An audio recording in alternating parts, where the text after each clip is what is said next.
안녕하세요. 김재준입니다. 자, 이제 구체적으로 올해부터 있을 면접에서 이 쓰기 과제, 그러니까 경험형 과제랑 상황 과제 작성법에 대해서 간단히 말씀을 드릴 건데, 먼저 이제 경험형 과제 작성부터 말씀을 드릴게요. 자, 경험형 과제는 말 그대로 내가 사전에 어떤 경험을 했는지를 작성하는 거고, 내가 앞으로 어떤 근무를, 어떤 부처랑 어떤 정책을 하고 싶은지에 대해서 작성을 해야 되는 과제예요. 그래서 제가 여기 간단하게 좀 적어왔는데, 면접도 글쓰기 굉장히 중요해요. 손글씨 쓰시는 거거든요.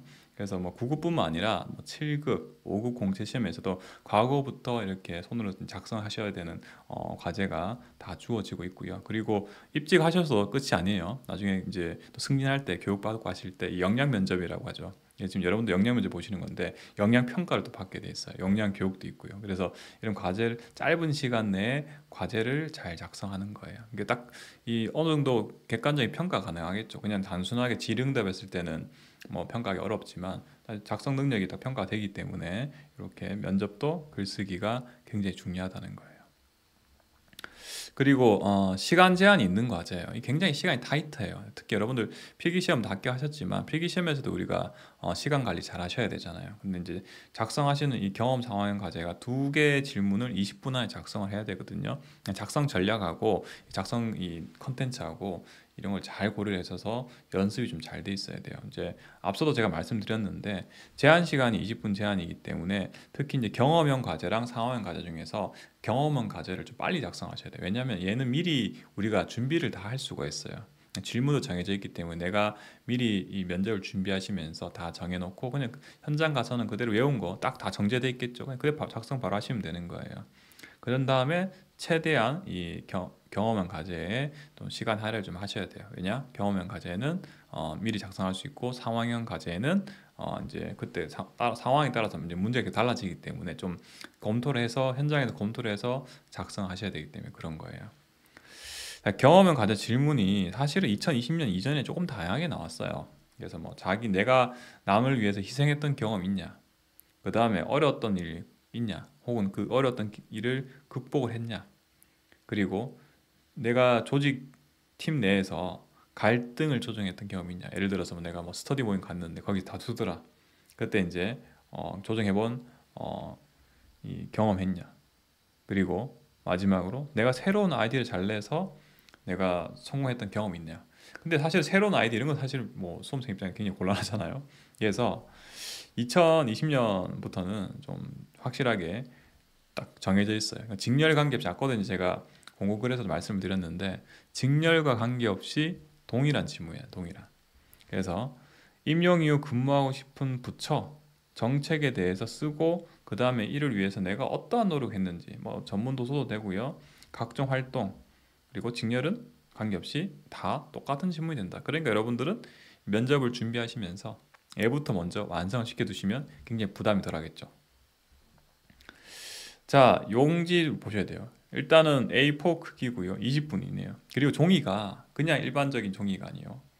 NCR 용지라고 하던데 그 어떤 거냐면 뒤에 이렇게 쓰면은 뒤에 찍혀 나온 종이 있죠. 굉장히 좀 약간 고전적인데 은행 같은 데 가면 여러분들 요즘 세대 잘 안 가실 텐데 뒤에 쓰면은 뭐 영수증 같은 거 뒤에 보시면 이렇게 작은 가게 가면 이렇게 이제 쓰면은 뒤에 이제 찍혀 나오니까 주인이 하나 가지고 이렇게 이 구매자한테 주고 이런 종이 있잖아요. 그래서 인터넷에 네이버에 치시면 돼요. 구급 공무원 면접 용지 쓰시면은 딱 그거 팔아요. 딱 정확하게 양식 맞춰가지고 구매해서도 사실 연습하셔야 돼요, 여러분들은. 자, 그리고 그래서 이런 종이에다가 이제 찍혀 나오는 거다. 뒷장이. 그래서 근데 두 장이 되겠죠. 앞장이 원본이고 뒷장이 이제 이 복사본이 돼. 일종의 수기로 쓴 복사본이 되는 거잖아요. 그래서 두 장이 되면은 이제 한 장씩 사실 면접관들이 나눠 가지는 거예요.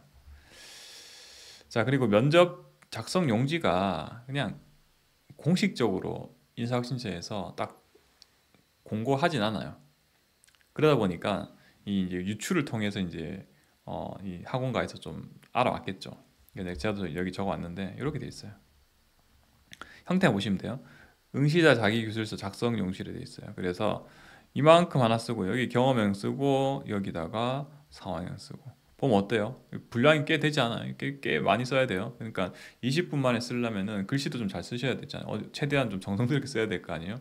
그리고 막 바깥에 나가면 안 되는데 나가면 안 돼 바깥에. 딱 주어진 분량 안에서 정확하게 작성하셔야 돼요. 근데 뭐 여러분들 아마 이거는 뭐 이제 제가 정보 전달이니까 이제 전략을 좀 말씀을 드려볼게요. 그럼 대체 이 경험형 과제를 일단 어떻게 쓰는 게 좋냐 했을 때, 일단 경험형 상황 공통적으로 여러분들은 그 서술식으로 작성한 방법이 있고요, 또 개조식으로 작성한 방법이 있어요. 근데 무슨 말인지 모르시겠죠? 서술식이 어떤 거냐면 이거예요. 보통 우리가 일기 같은 거 쓸 때 이렇게 쓰죠. 뭐뭐 했습니다. 근데 여러분들 수험 교재 중에서 요약서 보시면 이런 식으로 돼 있죠. 뭐뭐임. 그냥 딱 단어 하나 딱딱 끝나는 거 있죠. 자, 이게 이제 개조식이 되고 밑에 게 서술식이 되는데, 제가 왜 이 개조식과 이 서술식을 가져왔냐면, 이 정답은 없어요. 이게 인사학신처에서 뭐라고 딱 구체적으로 개조식으로 작성하세요, 서술식으로 작성하세요 이런 얘기는 없어요. 근데 일단은 개조식은, 저는 이제 공무원 생활 8년 정도 했기 때문에 그냥 맨날 반복하는 게 보고 쓰는 거야. 일단 이 공무원 공직 세계 내에서 보고서는 전부 다 개조식이에요. 그리고 개조식 작성하는 장점이 있어요. 일단은 면접관들 중에 최소한 한 명은 공무원일 거거든요. 공무원들이 봤을 때 굉장히 익숙한 형태예요. 그리고 작성을 좀 빠르고 정확하게 할 수 있어요. 그러니까 공무원들이 봤을 때 굉장히 익숙하고, 사실은 저도 이제 입직하기 전에는 이렇게 개조식 쓰는 게 뭔가 좀 이상하더라고요. 뭔가 이 문장이 완성도 안 돼 있고. 나중에 지금은 이제 뭐 굉장히 익숙한 상태잖아요. 퇴직을 했지만 저는 그래도 이 형태가 훨씬 저는 보기가 좋아. 그리고 빠르게 작성할 수 있어요.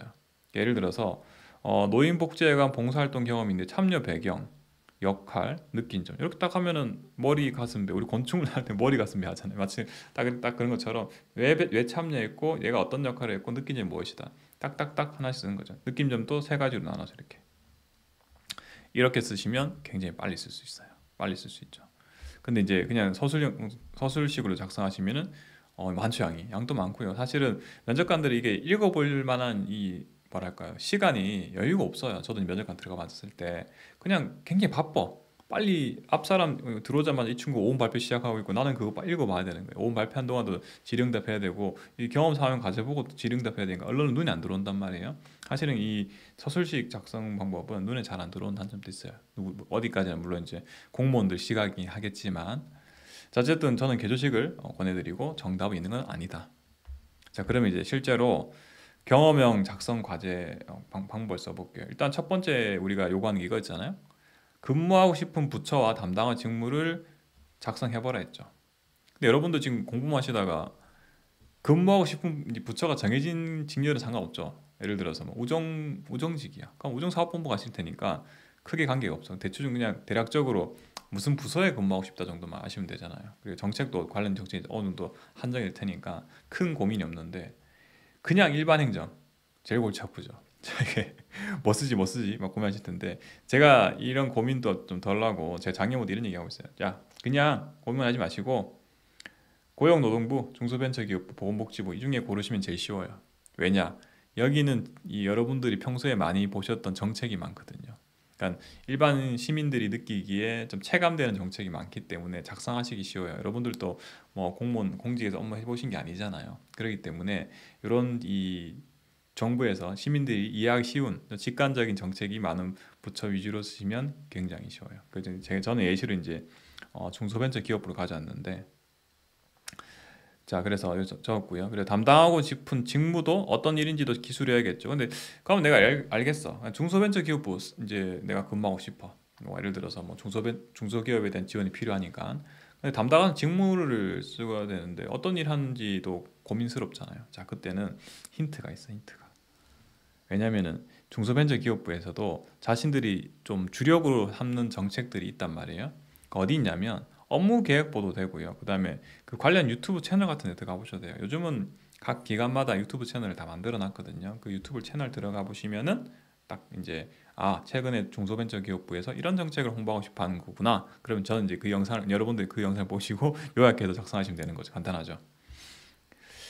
자, 그래서 그러면 대체 이 페이퍼로 된 업무 계획은 어디 있냐? 사실 뭐 부처마다 조금 다르긴 한데 중소벤처기업부 기준으로 했을 때 홈페이지 가셔갖고 주요 정책의 2024년 업무 계획, 그 안에서 제가 스마트 공장이라는 정책을 잡았어요.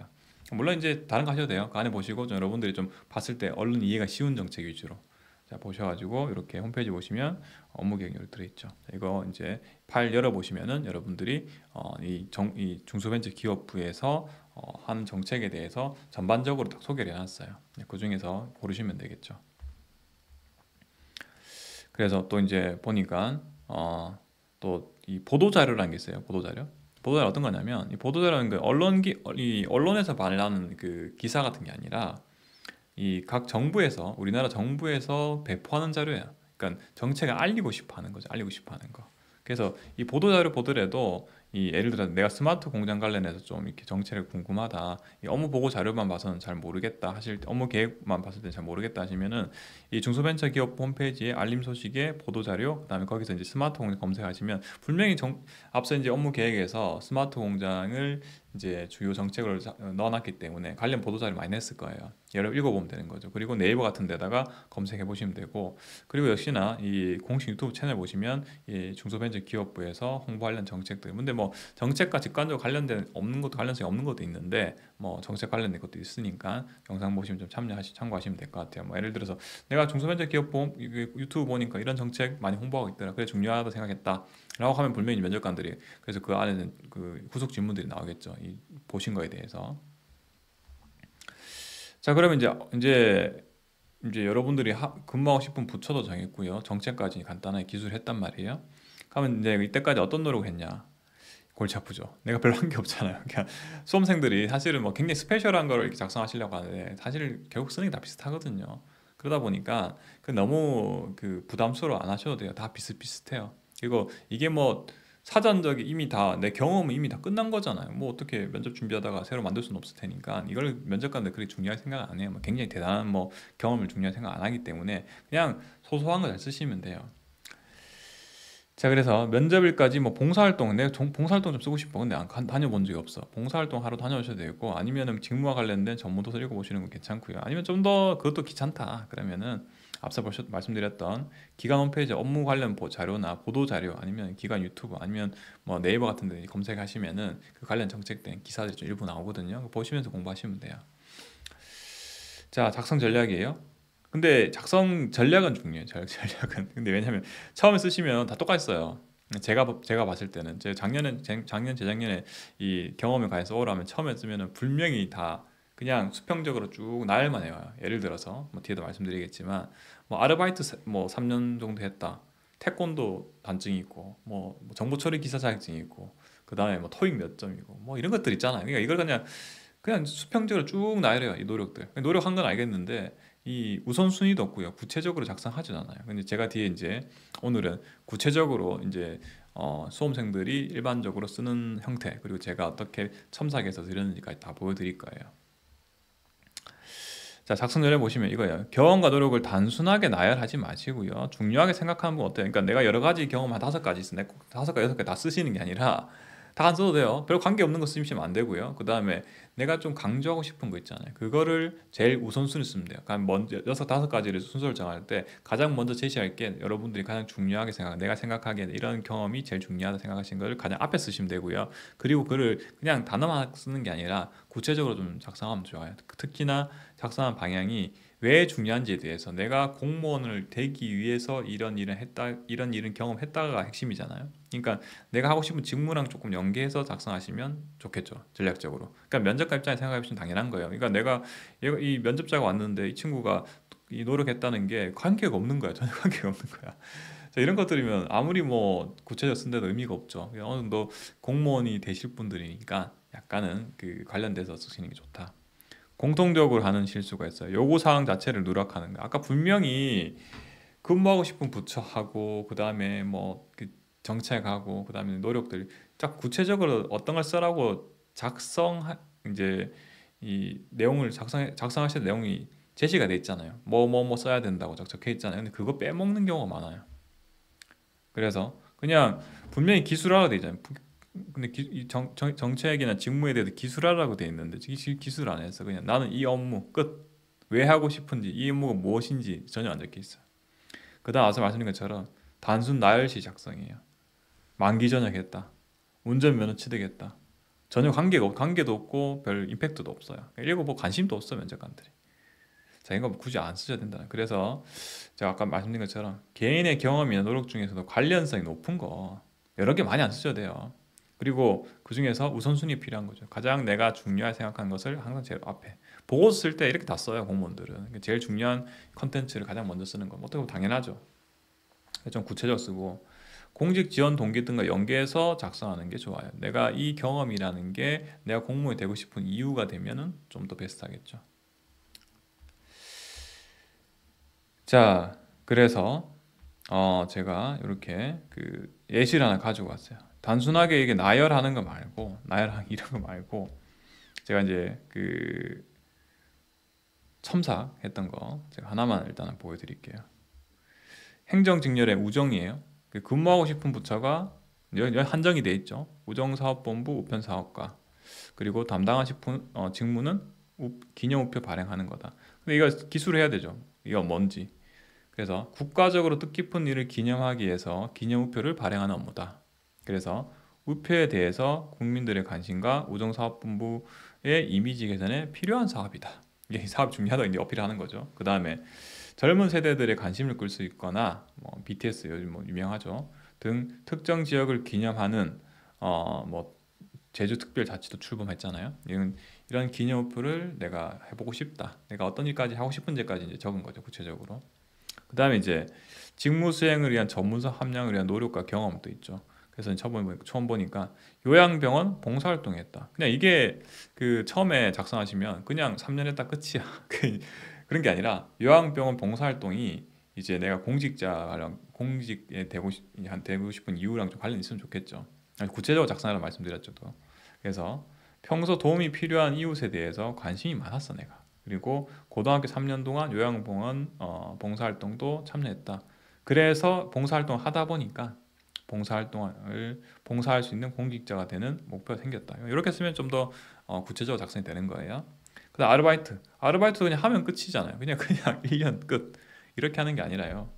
예를 들어서 내가 학원 선생님 경험을 1년간 했는데 이거 해보면서 학생들 고민을 들어주고 부모님과 상담해봤다. 그러니까 상대방의 의견을 잘 들어주는 게 중요하거나 경청이 중요하거나 그럼 내가 공무원 되면 어떻게 되겠어요? 경청하는 공무원 된다는 논리로 이어지는 거고 기타 이제 노력들은 이건 그냥 크게 내가 크게 노력한 것들이 아니잖아요. 예를 들어서 뭐 우표 박물관을 방문했다든가 면담해봤다든가 이건 뭐 간단한 단편적인 거니까 그냥 쭉 나열만 했어요. 마지막 줄에 그게 중요한 것도 아니니까 이런 식으로 여러분들이 작성을 하면 되는 거예요. 다른 직원 다 마찬가지. 제가 다 첨삭을 다 했던 것들인데 다 보면 참여해 보면 다 그래요. 그냥 그 내가 이런 경험을 쫙 했습니다. 그냥 몇 단어로 몇 개 딱딱딱 적어놓으면 끝이야. 이렇게 쓰시는 게 아닌가. 아까 말씀드린 것처럼 이 어느 정도 중요성도 고려하셔야 되고요. 그다음에 이 공직 생활하고 연계 그리고 구체적인 거 이런 거 좀 고민하셔갖고 작성하시면 될 것 같아요. 자, 그래서 이번 영상에서는 이 경험형 이 과제에 대한 작성 방법에 대해서 말씀을 드렸고요. 다음 시간에는 여기 이제 나왔죠. 상황형 질문을 어떻게 작성하는지에 대해서도 제가 간략히 설명드리도록 하겠습니다. 그 경험형 과제는 여러분들 많은 고민을 하시고 한 번에 쓰실 생각하시면 안 돼요. 일단은 초안을 얼른 쓰세요. 그게 뭐 어느 부처 가는 게 좋을까, 뭐 복지부 가는 게 좋을까, 중소벤처기업부 가는 게 좋을까 이런 거 고민하실 필요가 없어요. 일단은 그냥 하나 집어서 작성하시면 되죠. 그냥 그거 어차피 그거 내가 그거 간다 보장도 없잖아요. 그래서 이걸 고민하시기보다는 미리 일단 써요. 제가 이 영상 보시고 나면 가급적이면 뭐 다음 날 좀 시간 내서 억지로라도 일단 초안을 쓰세요. 초안 쓰신 다음에 나중에 이제 강의도 듣고 뭐 스터디 하시면서 그때 조금씩 뭐랄까요, 교정해 나가면 되시는 거예요. 그렇기 때문에 이렇게 하시라는 거 제가 다시 말씀드려요. 미리 쓰세요. 미리 한번 초안 쓰시고 이제 차츰차츰 개선해 나가겠다. 한 번에 쓰시려고 하면 이게 다 부담으로 다가오기 때문에 그런 거예요. 자, 오늘 강의들은 수고하셨고요. 다음 경험 질문 작성에서 뵙겠습니다. 네, 감사합니다.